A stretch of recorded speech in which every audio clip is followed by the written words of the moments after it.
Hey everyone, this is Panda Global's AkamaruRed. I'm joined by Panda Global's ZeroFyne. How you doing, bro?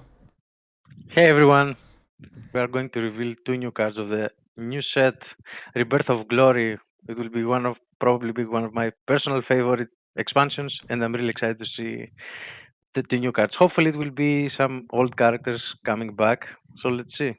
Yeah, and let's just jump right into action. The first card we are about to reveal is Electrokitty. Electrokitty is a 2 play point 2/2 Runecraft bronze follower with the following effect. Fanfare, if you have 20 cards or less in your deck, deal 2 damage to an enemy.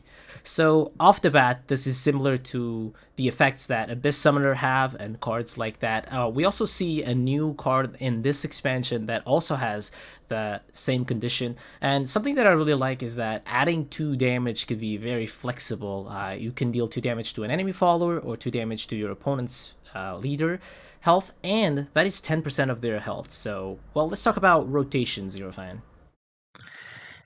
In rotation, I don't think this card is meant for rotation. Like you have to reach the the 20 card restriction it has. Like you have to draw 20 cards, and this will be like I don't know, turn 7, 8. But I think this card is probably meant for take two, where you have a 30 card deck, and there are cards like Burgling Genius and Abyss Summoner are active on turn 6. Like so, this is a really good two drop, which gives you a tempo swing, probably on turn 6. Uh, you could play this, remove something, and then evade it, kill something else. I am 100% sure it's a take two card. Unless we get some kind of weird support in rotation, which will, I don't know, split your deck in half and everything will be activated. But yeah, for the time being, I see it as a take two card, which is fine, right? Take two is a mode many players enjoy, so yeah, we should always get cards like this.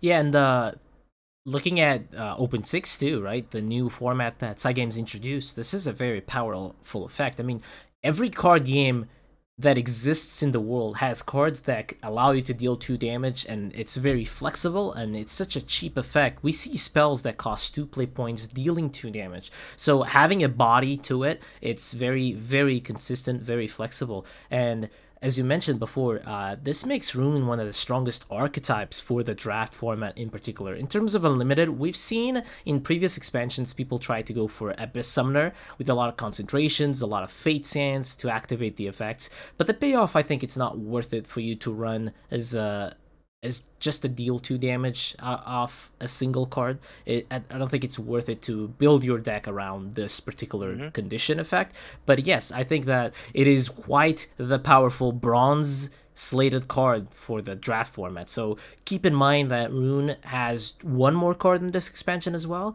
I forget the name of the card, unfortunately, but that is also something else to add to this condition. And it is a condition that makes me happy because I always like when Cygames has their eyes on the draft format or the sealed format of the game as well.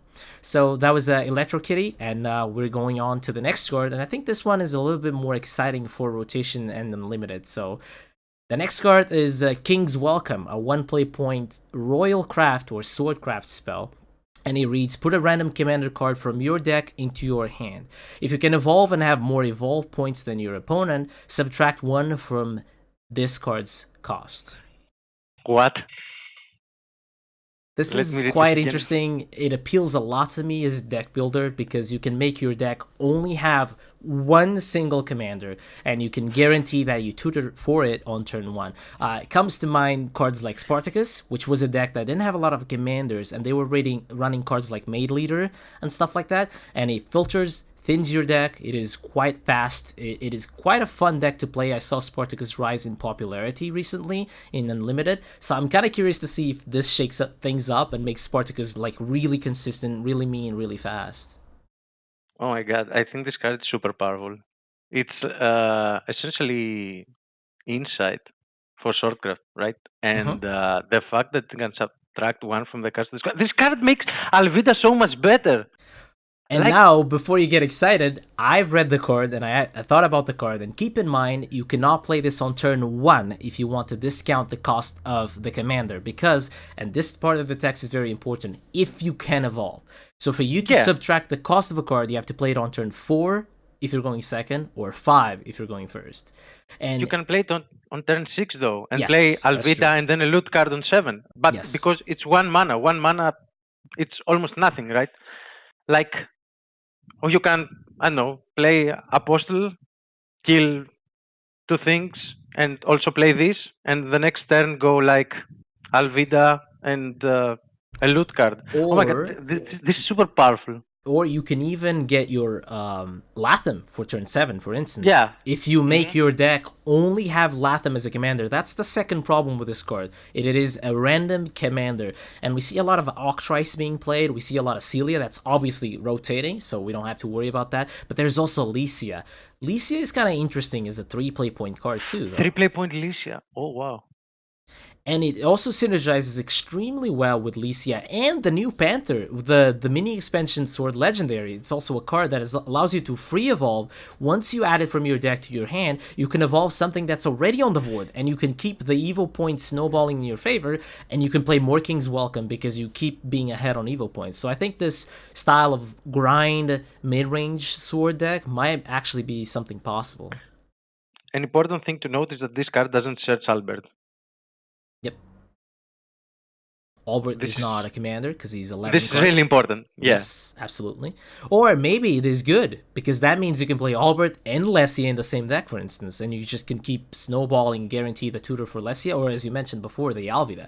So it's going to be really difficult to fit this card in a sword deck, though, because as we experience a lot playing competitively and playing in tournaments, it's very hard to build a 40 card deck for Swordcraft. Making cuts is extremely hard. But also keep in mind, yes, it might seem easy to fit in the one play point spell card, but once I played Sword recently, and it's quite hard to actually get that one play point thing to play in your turns because you're already doing so many powerful things. You want to use all your evil points. You want to use all your play points efficiently when you're playing Swordcraft. You want to be ahead in tempo against your opponent.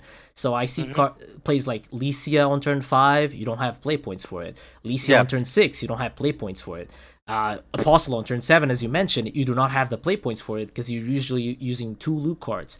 Alvida on turn 8, you don't have play points for it. So I actually thought about what type of curve Swordcraft wants to play this card, and there's not a lot of things currently that in the current decks that allow you to actually fit in that one play point spell. Hmm. Yeah, I totally agree. But overall, I think the card is playable in every Absolutely. format of the game, and this is actually insane Spartacus support for the Spartacus fans in the chat. And Absolutely. I think this is insanely good for Spartacus.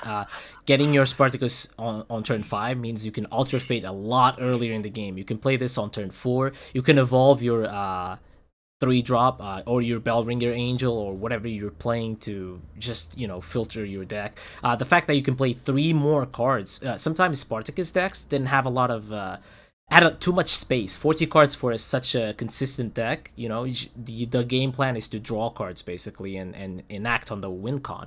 But the fact that you can play 3 cards, new cards, added to the deck, and you can replace bad cards because of the addition of these 3 new cards, I think it's pretty strong actually. hmm yeah, And I don't have much to say about this card. This is super powerful card. If I had to rate it, I would rate it like a 4 out of 5. And I'm not rating it as a 5 out of 5 because there will be some awkward situations when you absolutely, won't be able to play this. And I mean, when you actually, it might have might be those situations where you are like on turn 9 where you don't have Latham and you play this and you get your Latham and summon it on the same turn, which is hmm, something that sometimes you were struggling to do. Um, yeah, yeah. This card will definitely see play. I don't know if it will be a 3 of. Might be a 3 of. I don't know. But there will be times where you will be so frustrated because of this card. Yes, that's the random aspect to it is something that makes me struggle to actually play it in rotation, for instance. It's really hard. You have Ether, you must play 3 Ethers. You have Lycia, you must play Lycia. You have Octrice, obviously you want to play Octrice with the addition of Alvida. You have Alvida, you have Latham. I think it's too heavy on the commander to be played, especially as a 3-off, because it might be too clunky in your hand. You want to be actually playing the commanders rather than drawing the commanders. We saw cards like Maid Leader weren't actually played. Lux was played for a while in Arthur decks, but then again, it was also had an enhance effect attached to it, so it had a little bit more consistency. So I'm kind of curious to see. Definitely will be playable at least on day one. I kind of want to see what people do with it. I kind of want to see if they play the Panther as well, because it's kind of cool to have the Panther be cheaper. You can play the Panther, activate the effect of the Panther. It's kind of like a cool card that was kind of under the radar because of Lycia. I mean, Lycia just kind of outshines every 5-drop in Sword, which is kind of insane being a 4-cost card. But I mean, we'll have to see. Is the Panther a commander? I don't Yes, remember. I think so. I believe so. Is its effect when it's drawn or So, when it's put to your hand in general? it is every time it is put from your deck into your hand, it is activated. So that includes normal draw of the turn, or includes tutors, of course. So Aether activates the Panther, right? Yes, absolutely. So this is the same. Yeah. Okay. Yeah. Okay. So it's a Sword Flash Panther. That's the card that I was mentioning, and it is a commander, 5 play point commander, 4/5. Whenever it is put from your deck to your hand, give +1/+0 to a random allied follower. When you play it, that allied follower can evolve for free if it was buffed before. So it's kind of cool. But again, Lycia just kind of, just makes that card not that strong because it's just the same. They're played in the same turn. I'm pretty sure you play this card as a 3-of, like even on turn 1 you play just to get your Aether or get your Alicia or yeah. Do we have any cheap commanders? Any early game commanders? Let's see. Most of them rotated. We had Percival, not Percival. What was his name? Pegasus. Pegasus? No, not Pegasus. Percival. No. Oh my god, I'm forgetting the name of the card. The 1 play point 1/2 commander. I forgot about that one. But anyways, we revealed the 2 cards already. I hope you guys have a lot of ideas back there. Tell us in the comments if you have any suggestions, any ideas, something that we overlooked, something that we missed about cool synergies, and I can't wait to try this one out. I always love deck building ideas, and one of my favorite things in card games is tutor and card draw, and deck building around it might be very fun, at least in the first weeks, and then we'll see what the pro players do with it. I'm kind of excited to see it. I was Panda Global, AkamaruRed. You can find me on twitch.tv AkamaruRed. And where can we find you, ZeroFyne? You can find me on Twitch, ZeroFyne, and I hope that our insights will help you with these cards, and I hope you are excited for the new expansion as much as I am, because I'm really excited, because everyone knows that I'm a huge lore fan. We'll see you guys in the arena. Hope you guys have fun, and bye-bye.